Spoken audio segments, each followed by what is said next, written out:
In this video, I'm going to show you an enhancement exercise so that you can perform the single leg standing as shown on the top level in the case that those muscles aren't developed, and a lot of times they aren't. So don't beat up on yourself.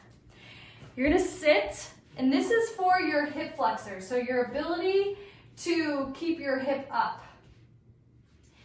Find a chair that you can either let your feet hang or just lightly tap, because you really want to focus on the leg and your core versus like the rest of your body. Neutral position.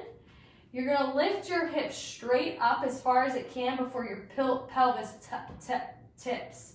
And you're going to hold upwards of like 30 seconds.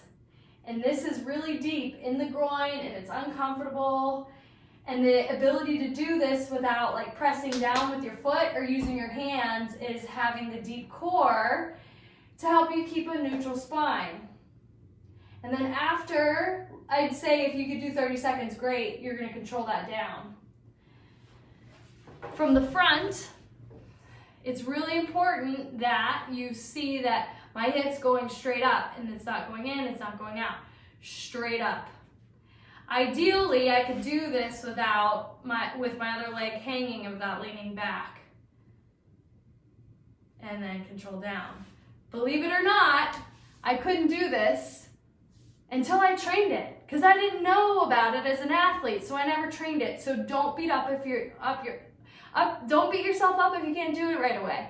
It takes practice. And then we'll talk about it on your coaching call.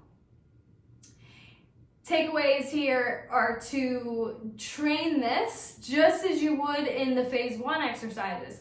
So shooting for, say, 20, but we're going to back this off and put it 3 days a week instead of every day. I'll see you on the next video where I show you how to access a stabilizer for single leg standing.